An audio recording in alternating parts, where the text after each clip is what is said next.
भैया बात वही है ना कि हम ओयो ले आएंगे, हम ओयो अपने छोटे शहर में भी ले आएंगे, पर हम ओला नहीं लाएंगे। और बच्चियों का ये कहना था कि मैम जो टैम्पन्स या मेंस्ट्रुअल कप होते हैं उससे हमारी वर्जिनिटी खो जाएगी। तो ये जो ये बात थी मुझे बहुत खली, क्योंकि कहीं ना कहीं उन बच्चियों के दिमाग में वो शादी का प्रेशर बचपन से ही आ जाता है कि तुमको वर्जिन रह के शादी करनी है। मतलब जो छोटी सी पतली सी एक झिल्ली होती है उसके टूटने के डर से वो बच्चियां टैम्पन और मेंस्ट्रुअल कप का यूज़ नहीं कर रही थी।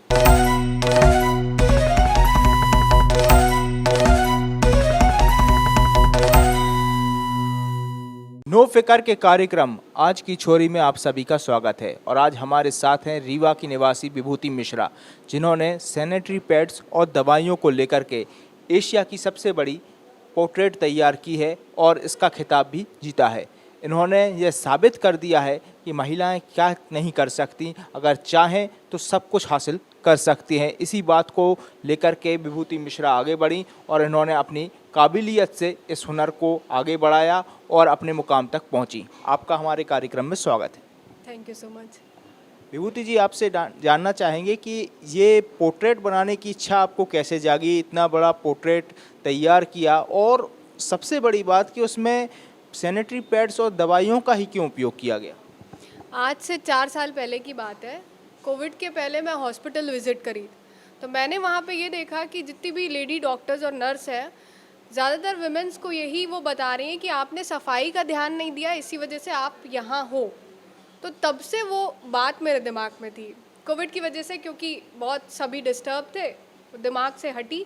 पर जब मैंने एशिया रिकॉर्ड के बारे में सोचा, एशिया और वर्ल्ड रिकॉर्ड के बारे में, तो मैंने ये देखा कि मैं इस पोर्ट्रेट को, अपने आर्ट फील्ड को इसी टॉपिक से कोरिलेट कर सकती हूँ।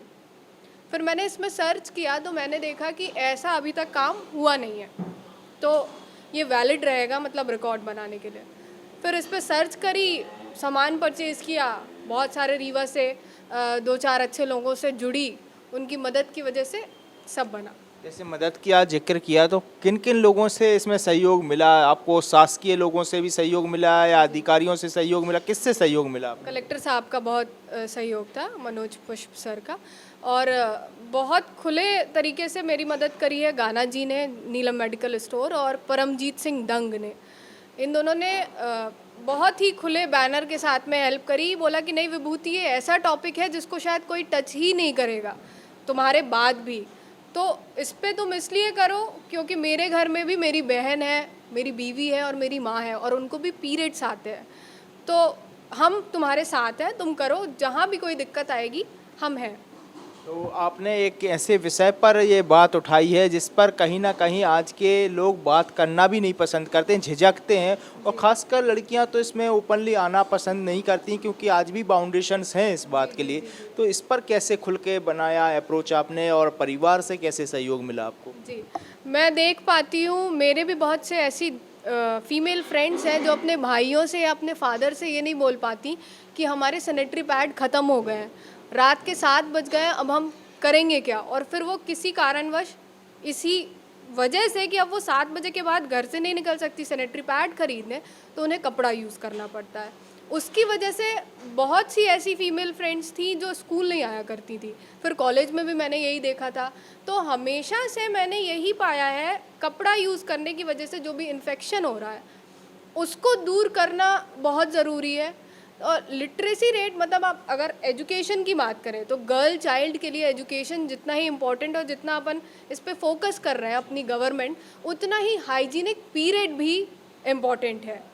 लालिमा योजना आई थी, मैंने सुना था कि मामा जी हमारे जो ये एनीमिया है इसको ख़त्म कर देंगे, पर अभी भी अगर मैं गूगल करती हूँ तो उसका रेट सेम आता है।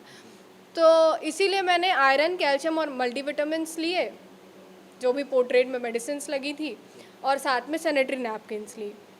घर परिवार से भैया, मतलब being a 27 year old girl, 27 साल की लड़की होना और ऐसे खुले काम करना, तो जाहिर सी बात है एक बहुत सपोर्टिव पिलर मेरे फादर साहब मेरे साथ थे। डैडी के सपोर्ट की वजह से ही सब कुछ हो पाया है। तो ईजी था क्योंकि मेरे पेरेंट्स और मेरी फैमिली को ये लगता था कि नहीं, तुमको करना चाहिए, ये टॉपिक ऐसा है जिसको तुम्हें टच करना चाहिए, क्योंकि तुम ही इसको को रिलेट कर सकती हो, एक विमेन ही उसको को रिलेट कर सकती है। मैं अगर आपसे इस बारे में खुल के बात करूँगी तो शायद मैं और आप उतना कंफर्टेबल नहीं हो पाएंगे जितना कि मैं एक लेडी के साथ कंफर्टेबल हो पाऊँगी। पर सारी चीज़ें अच्छी थी। बहुत दिक्कत मुझे यहाँ आई भैया कि सैनिटरी नैपकिन्स जब हम डिस्ट्रीब्यूट कर रहे थे और जब हम कंस्ट्रक्शन साइट में विज़िट कर रहे थे तो जितनी भी लेडी वर्कर्स थी उनको शर्म आती थी कि नहीं नहीं दीदी आप हमें ये मत दीजिए, अभी हमारे जो मेल वर्कर्स हैं वो हमारे साथ हैं, उनको दिखेगा तो अच्छा नहीं लगेगा। फिर बहुत से ऐसी भी साइट्स पे मैं गई जहाँ पे उनने ये बोला कि दीदी हमें 12 मत दीजिए, आप हमें 10 दीजिए, पर अगले महीने फिर से आ जाइएगा प्लीज़। हाँ, तो ठीक है, क्योंकि रीवा छोटा है तो वैसे ही यहाँ पे धीरे धीरे ग्रोथ हो रही है, तो उस धीरे धीरे ग्रोथ की वजह से थोड़ी बहुत जो भी दिक्कतें आई, बहरहाल बहुत अच्छा सफ़र रहा, मज़ा आया मुझको रिकॉर्ड बनाने में। और जहाँ तक ये मैं देख रही हूँ कि फैमिली जब तक सपोर्ट नहीं करती, मतलब एक बड़ा भाई या छोटा भाई जो पीछे खड़ा हो जाए, या फिर फादर ये बोले कि नहीं ठीक है 27 and unmarried still you want to do, ऐसे सारे काम करने हैं तुमको, गो आई एम हियर, ऐसे ही लड़कियां आगे आ पाएंगी। अगर आप जैसे भाई जो सामने बैठ करके पूछेंगे कि बताओ बेटा कैसा था तुम्हारा सफ़र, ऐसे ही लड़कियां और आगे आती जाएंगी। अब आपसे जानना चाहेंगे कि ये सफ़र के बारे में, लेकिन आपको सफलता कितनी मिली लोगों से बात करने में, महिलाओं के बीच में जाके, खासकर उन युवतियों के बीच में जो स्कूल गोइंग हैं या फिर कॉलेज गोइंग हैं, या फिर आपने जैसे दिहाड़ी मजदूरों के बारे में बात किया तो उनका रिएक्शन जैसे आपने बताया, तो उनको मैनेज करने में आपको कितनी सफलता मिली? उन्हें मैनेज करने में मैंने फिर नया एक चीज़ सोची, एक विकल्प लेके आया कि क्यों ना मैं अब इसको न्यूज़पेपर में रैप कर दूं, तो शायद न्यूज़पेपर में रैप करने से उनकी भी शर्म कम हो जाएगी और मुझे देने में भी आसानी होगी।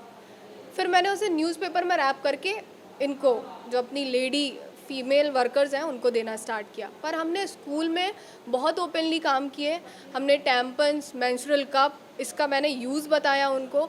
मैंने सीधी में भी जितने भी स्कूल थे सीधी में, उन सारे स्कूल में मैंने विज़िट किया, उन सबको मैंने एक एक कार्टून सैनिटरी पैड का डोनेशन दिया है। और बच्चियों का ये कहना था कि मैम जो टैम्पन्स या मेंस्ट्रुअल कप होते हैं उससे हमारी वर्जिनिटी खो जाएगी। तो ये जो एक ये बात थी मुझे बहुत खली, क्योंकि कहीं ना कहीं उन बच्चियों के दिमाग में वो शादी का प्रेशर बचपन से ही आ जाता है कि तुमको वर्जिन रह के शादी करनी है। मतलब जो छोटी सी पतली सी एक झिल्ली होती है, उसके टूटने के डर से वो बच्चियां टैम्पन और मेंस्ट्रुअल कप का यूज़ नहीं कर रही थी, क्योंकि उन्हें नॉलेज नहीं था उसके बारे में, जबकि उसके साइज़ छोटे भी आते हैं और ऐसी कोई भी बात नहीं है। तो मैंने देखा कि बहुत अनएजुकेशन, मतलब स्कूल में जहाँ पे हम शिक्षा बांट रहे हैं वहाँ पे भी शिक्षा की ही कमी रह रही है। तो मैं चाहती हूँ कि आप इस बात को प्लीज़ आगे से आगे तक बढ़ाएं कि टैम्पन्स और मेंस्ट्रुअल कप यूज़ करने से आपकी वर्जिनिटी नहीं जाएगी। आपकी वर्जिनिटी जैसी कोई बात ही नहीं होती है। वो जो पतली सी झिल्ली है वो शायद तेज़ साइकिल चलाने में भी टूट सकती है, और उससे डरना नहीं चाहिए।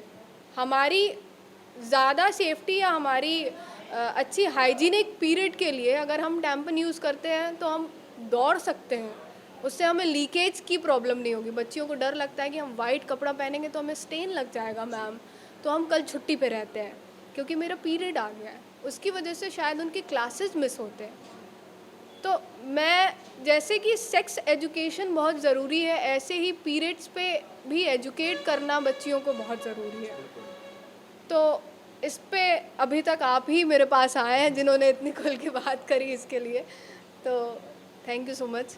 अब आपसे जानना चाहेंगे कि जैसे कि आपने बिल्कुल खुल के इस तरीके से एक लड़की की आप बात करना मुझे बहुत अजीब भी लगा, और ख़ासकर मध्य प्रदेश की लड़की इस तरीके का अगर मेट्रोपॉलिटन सिटी की होती, इंदौर भोपाल भी मान लेते, तो अगर रीवा की लड़की ऐसी बात करती है तो बहुत बड़ी चीज़ है। तो लेकिन मध्य प्रदेश में एक और काफ़ी बड़ी समस्या है, वुमेन सेफ्टी। वुमेन सेफ्टी आज भी बहुत बड़ी समस्या है। भले ही मध्य प्रदेश में एक स्लोगन है बेटी बचाओ बेटी पढ़ाओ भारत में चल रहा है, लेकिन कितनी सुरक्षित है ये हम सभी जानते हैं। तो उनकी सुरक्षा के विषय में आप कितना सोचती हैं? भैया बात वही है ना कि हम ओयो ले आएंगे, हम ओयो अपने छोटे शहर में भी ले आएंगे, पर हम ओला नहीं लाएंगे। बस बात इतनी सी है कि मैं एक स्केच आर्टिस्ट हूँ, लोकल स्केच आर्टिस्ट हूँ रीवा शहर से। कभी कभी ऐसा होता है कि मुझे खुद डिलीवरी देने के लिए रात हो जाती है, तो मैं 9:30 बजे भी अगर घर से निकली और घर वापस आते समय 10:30 बज गया, तो मेरे पेरेंट्स परेशान होते हैं। इसलिए नहीं क्योंकि उन्हें मुझे भरोसा नहीं है, उन्हें मुझ पे भरोसा है, पर उन्हें रीवा के ऑटो वालों पे भरोसा नहीं है। तो सरकार को या हमारे यहाँ के जितने सोशल वर्कर हैं उनको ही 1-2 ऑटो को हायर करके एक ऐप लॉन्च करनी चाहिए कि अगर कोई भी लड़की रात में घर अकेले सेफ आना चाह रही हो तो उसे किसी चीज़ की परेशानी ना उठानी पड़े। ओयो लेके बाद में आओ, पर पहले ओला ले आओ, ऐसी मेरी उनसे इच्छा है कि प्लीज़ इस पे थोड़ा सा काम किया जाए। अब आपसे अंतिम प्रश्न की जो आपने बातें की, अब अगला पड़ाव क्या होगा कि अगले पड़ाव में आप क्या करने वाली हैं, आगे भविष्य में क्या करने वाले हैं, कि इससे बढ़कर कुछ अचीव करने के लिए अब अगला टास्क क्या है?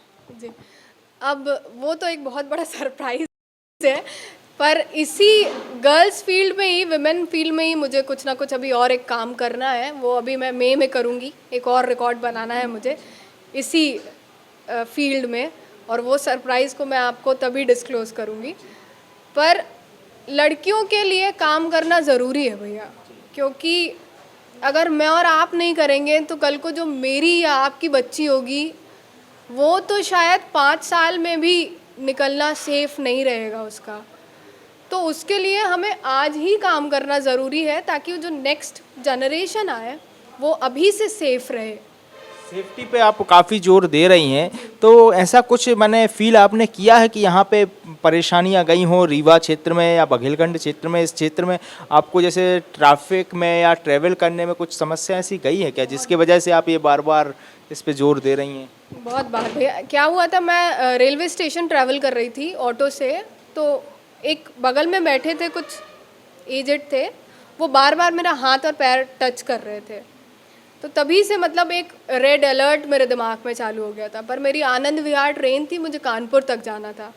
कानपुर की ट्रेन में मुझे बहुत सारे ड्रंक यंगस्टर्स मिले जिन्होंने मुझे पूरी रात परेशान किया। मैं उतरी, मैंने स्टेशन मास्टर को कंप्लेन करी, दूसरे दिन मेरी वापसी की फिर से ट्रेन थी। आपको भरोसा नहीं होगा, ट्रेन उस दिन 3 घंटे इसलिए लेट थी क्योंकि मैं इंजन के सामने खड़ी थी और मैंने बोला था जब तक आरपीएफ हर स्टेशन में मुझे देखने नहीं आएगी तब तक ये ट्रेन तो मैं आज नहीं चलने दूंगी। क्यों?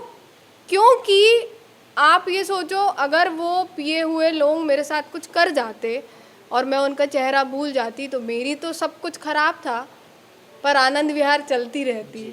तो फिर उसके बाद मैंने देखा है कि एक ऐप लॉन्च हुई है, एक आरपीएफ की कोई एक अच्छी सी ऐप लॉन्च हुई है जिसमें अभी बहुत अच्छा है, डबल टैप करने में ही आपको फ़ोन लग जाएगा। GRP माई हेल्प ऐप है ये। जी, तो इस ऐप से अगर आप ट्रेन में कभी भी परेशान रहते हैं तो उस ऐप को खोल के सिर्फ डबल टैप करना है, डबल टैप करना है और पुलिस तुरंत आपके पास आएगी, आरपीएफ पुलिस। बहुत मदद मिली थी मुझे स्टेशन मास्टर से। मुझे ऐसा लगता है कि कभी कभी गुस्सा दिखाना ज़रूरी है, कभी कभी एग्रेशन थोड़ा सा दिखा देना ज़रूरी है, क्योंकि उससे शायद आपकी बात जो है वो जल्दी पहुंच जाती है। गलत होगा पर कभी कभी वो इसलिए ज़रूरी है क्योंकि मैंने देखा कि जब मैंने स्टेशन मास्टर को लिख के दिया और उन पे गुस्सा किया कि आप मेरे बाबा जी की उम्र के हैं और मेरे साथ ऐसी हरकत हो रही है और आप चुप बैठे हैं, तब उनको भी गुस्सा आया और फिर चीज़ें ठीक हुई। तो आनंद विहार को मैंने 3.5 घंटे रोका और ये ऐप बन गई है जिसके चलते अब हमें दिक्कत नहीं होगी रेलवे में सफ़र करने में लड़कियों। आपसे जानना चाहेंगे कि आपने बताया कि आप पोर्ट्रेट डिज़ाइनिंग, पेंटिंग डिज़ाइनिंग्स करती हैं, तो ऐसी कौन कौन सी कोई बड़ी अचीवमेंट या कुछ डिज़ाइंस आपके जिनको उल्लेखित किया जा सके या जिनका जिक्र किया जा सकता है, ऐसे कोई पेंटिंग्स? ये एक आप पीछे देख रहे हैं मैंने पंडित जी बनाए थे और यहाँ जितनी भी वॉल थी हमने सब में वॉल पेंटिंग करी थी, क्योंकि इसका इंटीरियर हमें बदलना पड़ा इसलिए हमने इसमें वॉलपेपर चिपका दिए। पर अब मुझे धीरे धीरे रेस्टोरेंट को डेकोरेशन करने का भी काम आ रहा है अपनी पेंटिंग्स के थ्रू। तो ये मेरे लिए बहुत बड़ी बात है कि मैं घर पे बैठी रहती हूँ और मुझे फ़ोन किया जाता है कि अरे विभूति, आई वांट योर पेंटिंग्स, आप प्लीज़ आ जाओ हमारे रेस्टोरेंट में, कुछ अपना टच दे जाओ। तो ये मेरे लिए एक बहुत बड़ी बात है। अच्छा लगता है कि रीवा शहर में रह के और लोग अपनी कला की वजह से मुझे पहचानते हैं। जी। और जैसे आपसे जानना चाहेंगे कि जैसे पीरियड्स के विषय में आप खुल के बात कर रही हैं, खुलकर आप सामने आई हैं, लेकिन आज की डेट में कई ऐसी कंपनियों में चर्चाएं हैं कि जिन महिलाओं को पीरियड्स हैं तो उनको छुट्टी दी जाए, लेकिन अभी इसको इनिशिएटिव पूरा कंप्लीटली नहीं लिया गया है कि इस पे कोई नियम आ सके कि हमें छुट्टी मिले ही।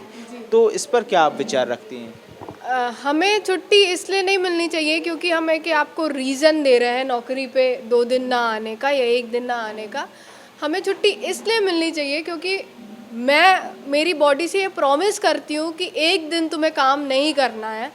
तुम अगर ब्लीड कर रही हो तो तुम ब्लीड करो, क्योंकि उस वक्त में भैया बहुत सारे हमारे हार्मोनल चेंजेस हो रहे होते हैं। एंजाइटी आती है, कभी भी गर्मी लगती है, कभी भी ठंडी लगती है, जी मितलाता है, वॉमिटिंग सेंसेशंस आते हैं, कुछ भी खाने की इच्छा होती है, क्योंकि वो पूरा रिलेटेड है प्रेगनेंसी से।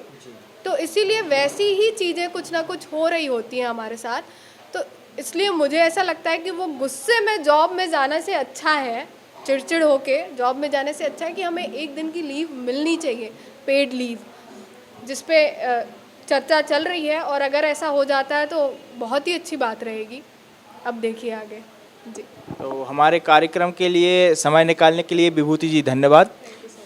हमारे साथ हैं विभूति मिश्रा, जिन्हें हम पैड वुमेन भी कहें तो अतिशयोक्ति नहीं होगी, जिन्होंने लगातार काम किया है महिलाओं को सशक्तिकरण के लिए, महिलाओं की सेफ्टी के लिए और साथ ही साथ महिलाओं के एक ऐसे विषय के लिए जिस पर कहीं ना कहीं महिलाएं आज भी बात करने के लिए बचती हैं। महिलाएं सैनिटरी नैपकिन्स का यूज़ करने से बचती हैं। ऐसे विषय को लेकर के ये आगे बढ़ी हैं और इन्होंने एशिया में भी हमारे मध्य प्रदेश का, रीवा का नाम रोशन किया है। हेलो गाइस, मेरा नाम है विभूति मिश्रा। नो फिकर लॉन्च होने वाला है, तो प्लीज़ 22 मार्च के पहले हमें इंस्टाग्राम और यूट्यूब में फॉलो करें और हमारे बहुत चटपटे मसाली खबरों के लिए प्लीज़ बने रहें हमारे साथ नो फिकर पे। Thank you.